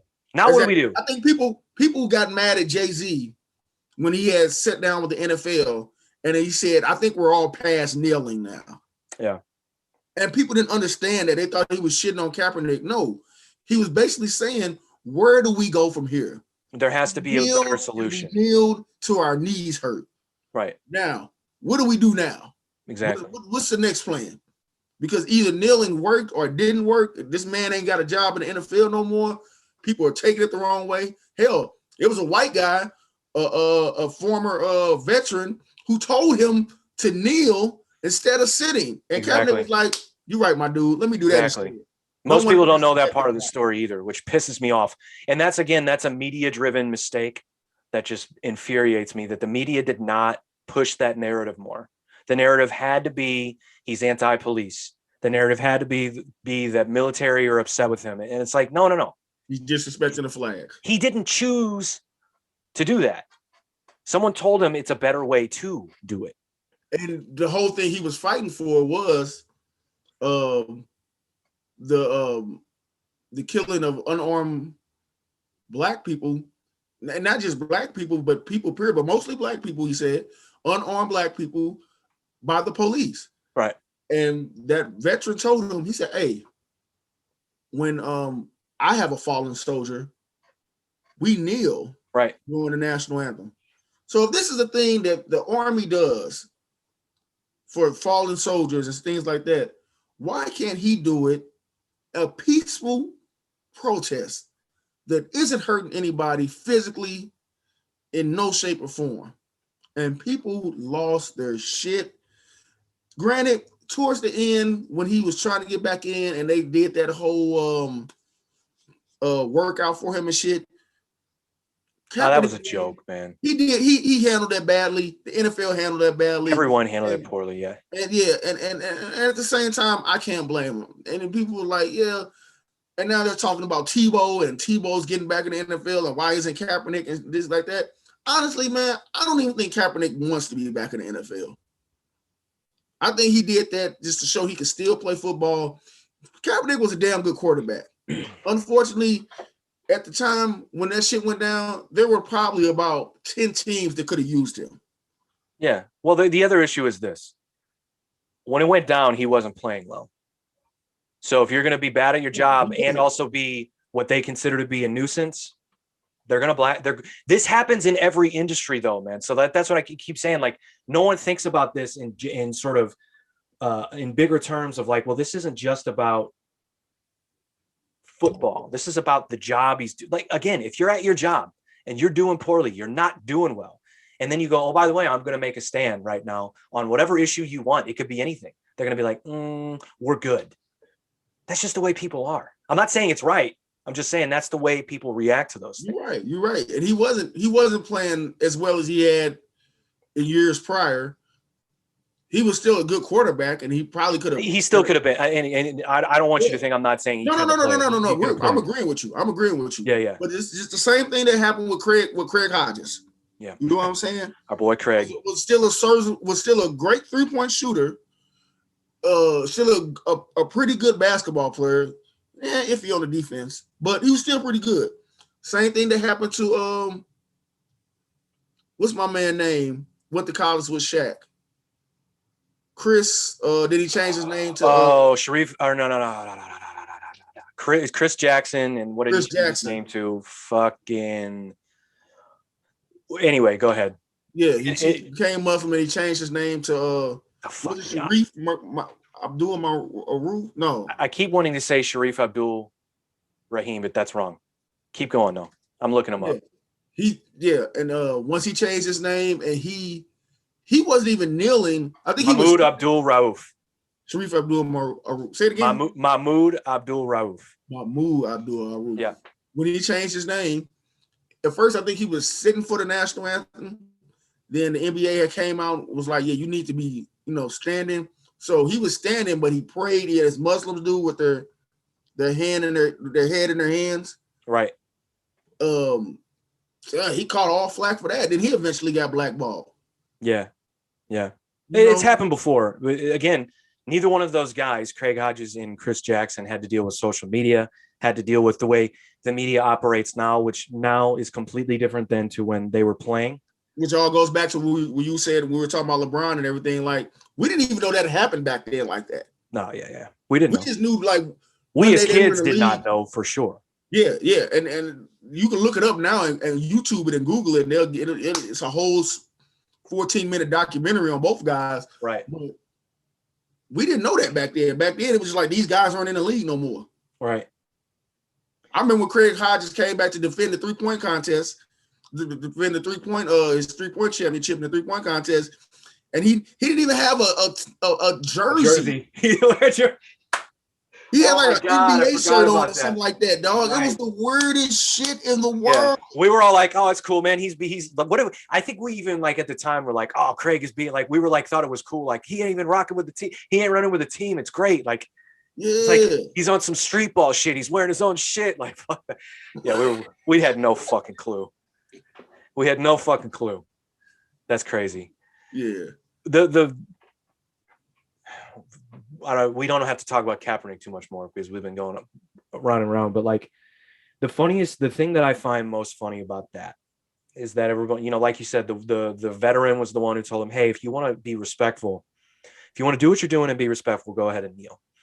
And the people, a large majority of the people that have a problem with that dude in that situation are Christians. Name me a fucking religion where you don't kneel out of respect at some point during the worship. Name me one. Can you name one? I can't. No, I can't. Exactly. So kneeling is always get down on both knees. Exactly. So kneeling to these people has always been a sign of positivity, worship, respect, fucking prayer, anything. Why with this one dude does it during this one time? Now it has to be some sort of negative thing. It always, the hypocrisy and just the contradiction behind it all. The entire time I was just like, look, man. But again, I look at Colin Kaepernick a different way than other people. Other people worried about him kneeling. I'm not worried about that.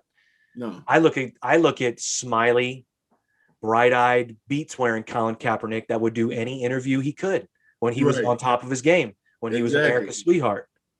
You know, people always talk about he's always been this way. I'm like, no. And I know because we grew up fucking wishing the Rams would fucking kick that dude's ass. And they will not grow up, but we watched the Rams play this motherfucker and he would torch us. And we'd watch this dude in interviews after the fucking game. He wasn't talking about kneeling. He wasn't talking about social justice. He wasn't talking about the police. He was talking about beats and winning that game. You know, I think a lot of that got to do, and you touched on it earlier, it was the media. The media could portray you in a certain light. Exactly. We only knew of him if you paid attention that way. Yeah, he wasn't like that. Now you see him, he's like, when he talks, it's like, and I don't want nobody to take this the wrong way, it's almost like Malcolm X talking, you know, when he does interviews. Yeah, like, and again, that's it's and I don't want people to think I'm saying he's the next Malcolm X. I'm just saying when he Kaepernick's gonna talk, everybody be quiet. Oh, man, this guy played football, yo. Exactly. You know like, he also like changed the cadence of his speech and everything, man. Like exactly. But I can't point that out. I'm a fucking racist asshole if I even point that out. No, you're right, bro. That's what I was getting at. But you just said it better. For real. Yeah, but you know what? And that goes to them, and I don't want to stay too long. The tennis player, the young lady, Naomi Osaka. Yeah. Did you know what's going on with her, right? I mean, yeah. I mean, she's suffering from mental health issues, and she didn't want to speak to the media on it, and she got suspended or fined or whatever, and then she just dropped out of the French Open, right? Yeah, it's some to do a quick, wrap up of it all. Before the French Open started, she was like, "Yo, I don't want to do any press." Right. During the Open. After the Open, I'll talk as much as I can, as much as you want me to. But during the Open, I really need to be focused on tennis. Yeah. And for my mental health. Right. She's an introvert. I really don't like to talk to people. Respect. I really just play tennis. Right. And not talk to you guys. And the media had a conniption. Oh, why can't we? This Mike Wilbon on ESPN.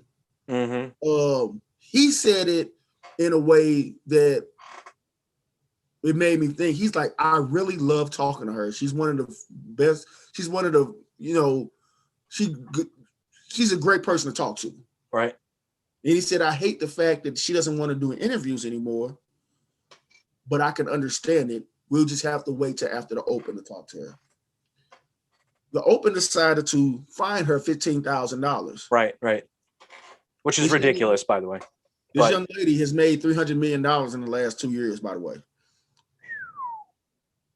She decided that the point was being missed on this whole subject and said, look, I'm not even going to play in the Open. Right. I have mental health issues. I have bad anxiety, and I am an introvert, and all I want to do is play tennis. But since I can't do that without having to talk to you people, I'm just going to take some time off. Right. And once again, the media took it as if, oh, she doesn't want to talk to the media. This and that. Oh, why do you get into these sports if you don't want to talk to the media? Dude, people get into sports to play sports. Right. That's it. The media, for what it is now, it's all harkening back to the whole LeBron thing and how the media is, what it was when he came in and what it is now. It's just different. Everything is different. Right. All in your face. Like, you can't pick up your phone and do this, and this without the media being up your ass. And this is a young girl. I think she's like maybe 19 or 20. Dude, she made $300 million. Yes. She made $50 million last year. The fuck? How? Playing tennis, dude. She's the number 2 tennis player in the world. They make that much money? You know how much money they make when they win those? We got to save that for another pod, man. I am amazed right now. All right, so go on. I'm sorry. You know how much money they make when they win those tournaments? No. They don't get paid by like the quarter. From endorsements and shit, right? Endorsements. Who is she endorsed by? Man, Nike, maybe Puma. I don't know, man. You know how much money they. Man, You got to think, dog. Back in like the 80s and the 90s and shit like that, Nike's primary thing before Michael Jordan made them big in basketball was tennis. Every day we walk to Tennis the and track. park. Every day we walk to the park to play basketball. I should have been carrying a fucking racket, bro. I fucked up. Dog, I My went to tennis small camp white one- ass trying to play basketball with everybody. What I the went fuck to was I tennis thinking? camp one time Huh? and learned how to play tennis. I can't. I've never picked up a tennis racket. I have no idea. Wow. I've never tried. I know that. I actually knew that, but you hearing you say it, I'm like, wow. Yeah. I've never played Yeah, tennis. I played tennis before. Yeah. Never, man. I went to a camp for a week, learned how to play, learned how to keep score and everything. Maybe I played in gym class once. I don't fucking know. But yeah, That's how rich your school was. Y'all played tennis in gym. maybe it was badminton. I don't know, man. Good at that too. We were hitting around the shuttlecock.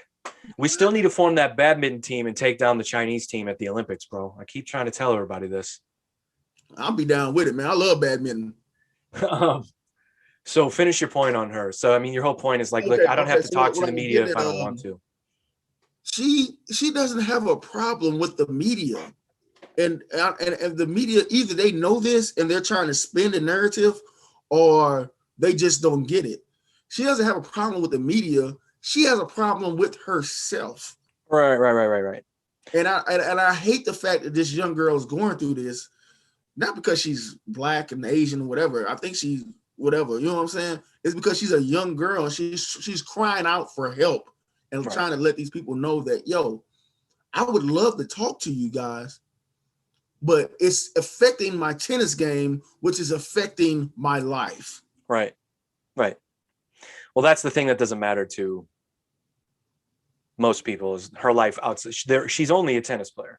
And I hate that stupid argument of like, well, they fucking play professional sports. Why can't they just get over it? They signed up for this. Yeah, it's inevitable that you have to speak to the media on the sport that you play. But guess what? If you don't want to, because whatever reason, then you don't.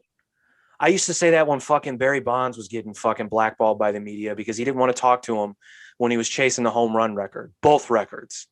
You know, the media would say all this shit about this dude, steroids, this, he cheats on his wife, his kids, this. It's like, man, at some point you got to go, fuck it. I'm not talking to you. And the media asks the same fucking questions all the time. Right. It's the same bullshit. I remember when Jordan, the last dance shit, and they kept asking him, are you coming back next year? Are you coming back next year? Barry Bonds, are you doing steroids? Are you like, oh, first of all, he's not going to answer that question. No. Quit asking that shit. But he got crucified because he went to the media. He goes, I'm not answering any more questions. You guys have hurt me and my family, this and that. And then people go, oh, boo-hoo, your family's hurt? Like, what did this do to your family? Like, he's got young kids. You're saying he does steroids. You're saying he's a bad family man. You're saying he's a bad father and husband. Constantly. This kid's got to go to school and hear that from other kids. Yeah, man, he has a life outside of baseball. I don't go into work every day and expect to be questioned. You know, I don't expect to be answering questions at work every day to the point where there's basically saying to me that my life when I go home doesn't fucking matter. If you take my life at home away from me, then we got a problem, you know? Yeah, because I'm sure all of those questions and all that shit, and he has to go home. Like, hey, look, like they say at work, we all got somebody that we need to answer to. Yeah. Barry Bonds has to go home, and he has a wife at home. And I don't give a fuck what nobody says. Black, white, Asian, whatever. If there's some shit going down and your wife knows about it or whatever, or if she keeps on hearing some shit, or your house is gonna be a fucking tornado for real. It's gonna be a shit storm when you get home. Yeah. Why would you want to go home? Right. Who wants it? He's probably sitting there like, dude, you asking me this shit, man. My wife watching this shit, and I gotta go home and hear this motherfucking mouth, dog. On top of that, I got to hit home runs. Right. I have to be good at my job, or then there's that whole thing too. Yeah, I get it. Like, you know, athletes we treat as like superheroes and they're larger than life characters, but at some point there is a human aspect to them, and that human aspect should be able to come out. And when it does, we should go, okay, let's give them a fucking break. I remember, you know what? That's funny you say that. I remember I used to date this one girl. Well, not date, we used to go together. And when I was in my 20s. And I guess this is around the time that Michael Jordan had divorced from Juanita. Started and came out that he was with this Persian girl, which she's white, but she's Persian. I mean, you know, it really doesn't matter who he likes, whatever. But oh fuck, she was a huge like. I wish I had the skin tone of a Persian, by the way. But go on. I am fucking pale. Go ahead. But the girl I was dating at the time, she was huge, like pro-black everything. You know what I'm saying? And she used to shit on Michael Jordan for that. She was like, "Yo," and a lot of black women do still to this day. They were like, "Yo," oh yeah, and she was like, "Michael Jordan, yeah, left his wife, yeah, that's yeah. I'm sorry to tell you, but you're a hero." Ain't shit. I'm like, look, man, let me tell you something. First of all, Michael Jordan is my hero in basketball. Right. Not in the game of life. Yeah, the game of my father is my hero. Right. You know what I'm saying? That's it. And I'm not saying that to try to, black fathers and all that shit. No, my father really is my hero. He went through some shit when I was younger and he came out on top and he's the man right now. You know what I'm saying? So yeah, even when he was going through that shit, my father was still my hero. Yeah. But yeah, Michael Jordan's my hero in basketball. Right. In a game. Yeah. You know, that's where it stopped. I think people need to quit putting these athletes, understand when LeBron says more than just a basketball player, more than just, you know what I'm saying? Okay, LeBron, you are more than just a basketball player. But for the most part, my dude, you play basketball. So forgive me if I don't take into heed who you're telling me to vote for or certain other issues like that. You know what I'm saying? Because, yeah, I'll listen to you and more than likely you might be right. But at the same time, bro, I'm not going to tell you to shut up and dribble, which I thought was completely disrespectful. Jesus. But yeah, man, you hoop. And I look at you as that. You know what I'm saying? I can't look at celebrities and athletes for what I need to do to better my life. I just, it's like I said, like I think people put too much into these rappers and celebrities and athletes and things like that, and try to get yo Michael Jordan need to be doing this. I was fine when Michael Jordan wasn't saying shit about politicians and wasn't doing nothing. He was on the low, was giving his money to charities and black people and shit for years. All right. And people felt like, oh, Michael Jordan needs to do more. He does a lot. You just don't know. But so who are you to say that he needs to do more? Fuck you. You do more. You know what I'm saying? Why don't you do more? Yeah, why don't you do more? Why don't you help out more? Why don't you, instead of just sitting here on your watching your TV and just judging people and judging millionaires? That's what I was saying. That's what I was saying about LeBron. Like when LeBron goes on his social justice, his narratives on social justice, I go, good, do it, man. Like I don't care. It doesn't impact me one way or the other. I think it's great that he's doing it. When I say do more, I mean do more on the fucking basketball court. That's it. Thank you. That means don't walk off the court with 5 fucking minutes left when your team's about to lose the series. That's it. That's all I'm saying. Thank you. Because then you run into an issue because LeBron James has had 2 times now in the last 2 years where he's ran into an issue where he's trying to be like Muhammad Ali, and he shouldn't do that. First time was in the bubble when the Milwaukee Bucks decided not to play that game, and they had that meeting, and LeBron walked out, and he said they didn't have a plan, so I left, and I called Obama. Why the fuck you do that? What is Obama going to do? First of all, he's not even president anymore. First of all, second of all, what is this dude going to do to help your issue in the bubble that you're having with the Milwaukee Bucks that they decided to leave a game? They decided not to play a game that, one, they weren't playing you, and 2, it had nothing to do with you. Right. That was weird to me. I came up with a plan. No, you made it about LeBron, dude. Right. That's why them young players in the NBA, they don't really fuck with LeBron. You know what I'm saying? They don't really mess with LeBron. They like, yo, man, that was weird. LeBron wanted a 4th ring. That's what that meant. Yeah, that's the whole reason they were in the bubble. That was. Patrick Beverly said it the best, dude. The only reason we was in the bubble because LeBron wanted to come back. Right. LeBron wanted to come back. We playing, and you see who won. Yeah, simple. The second time he did, on LeBron's part, but yeah. The second time he did that shit was when that cop had shot that little girl, a month or two ago. Okay. When the cop came and killed that little girl, when she was trying to stab. Yeah. Yeah. And then he put on he tweeted out the picture of the dude with his name and said, "You're next." Dog, why would you do that? Yeah. Why would you do that? Before you got the whole story out. And LeBron is pretty good about this. LeBron is good at getting all the information first and then commenting on it. Right. That point in time, he just, hey, you know what? Fuck it. I saw this video. This is what I'm gonna do. You know what I'm saying? See, but the reason he did that is he's no better than the rest of us. He reacts viscerally to things. Emotional. He doesn't look at all the facts. He takes things out of context, just like we all do, and he reacts to them. Yeah, doesn't make it right, doesn't make it wrong. He did that. Yeah, that was. Well, most recently he and again, I don't have a problem with him doing this, and the people that did have a problem with him doing this and just said, "Shut up and play, LeBron."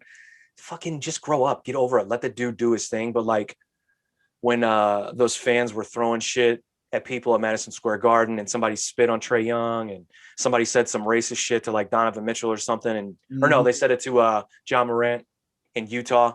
John Morant family. Like, yeah, he was like demanding that the NBA release the identity of these people that did it.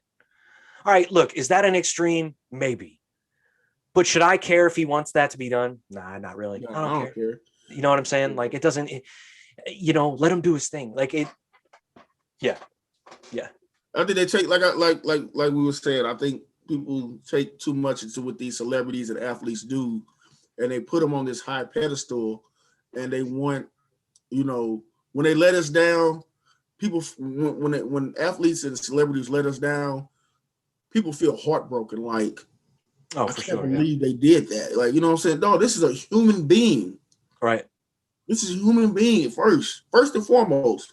They're going to make mistakes. They're going to do some of them are going to do some fucked up shit that you're not going to agree with. And that's just how it is. I've made mistakes. I've done some shit that people are not going to agree with. You have too. But at the end of the day, we're all human beings, man. They need to let that shit go. Just because this person has all this money or because they're doing this, because they can hit 3-pointers from half court and shit like that. No, at the end of the day, they're still a human being, man. Yeah. His biggest problem, and I'm not saying it's a problem to me, but his biggest problem to other people is he chose to be a person of influence. Yeah. And everything he does is going to, in one way or another, whether it be positive or negative, influence people. And then people wonder why they were like, LeBron's the most hated athlete of all time. And when he lost the other day, people, the LeBron fans, he's hated so much. I don't understand it. Like, no, LeBron puts himself out there to be hated like that. Yeah, he does. I mean, that's what I've been saying. Like LeBron, yeah, you're right. LeBron's first 7 years was selling by cool. Okay, he hadn't won a championship yet, but he's going to figure it out. When he left and went to the Miami Heat, that's when it started. That's when people started disliking LeBron. Whether you were a fan or not of LeBron, because I wasn't a fan of LeBron when he was in Cleveland, but I thought he was a damn good basketball player. Right. And I was like, shit, this he's going to figure it out. When he figures it out, it's over. Just like same thing you say about Michael. Once he figures it out, oh, man, you won't be able to stop him. Right. He figured it out all right. He figured like, shit, let me go team up with some other motherfuckers and make it easier on me. Then I can play for 20 plus years. Shit. Poor LeBron. I don't know. Whatever. Let's get out of here, man. Before we get out of here, go ahead and tell everybody where they can hear your podcast. Yeah. By the way, I appreciate you having me on, Pat. Of course. This was great. I've known you for over 30 plus years, right? Too long. So this was great, man. We talked about doing this, and I'm glad you let me on. I want to send a shout out to my people at the DN314 podcast. My sister Steph G, my man Nick, my partner Poe. We're taking a little break right now. We'll be back on in a minute, but in the meantime, this was cool. Go check them out. Where can they go check out all the episodes? We're on all your platform, on your DSPs. That's what they call them, right? DSPs. Yeah. Yeah. That one that you hate, I'm not going to mention it on your platform. Apple Music. You can say Spotify. Google Podcasts, Spotify. Damn. Breaker, Stitcher, all that stuff, man. You know what I'm saying? Catch us where you can catch, raised on the radio. So yeah. Right on. Except They'll do it. They'll do it, everybody. And yeah, man, thanks for coming on. Colt, we'll see you soon. Stay safe in the wood. I don't know what this dude's doing. Colt, my man. Hey, man.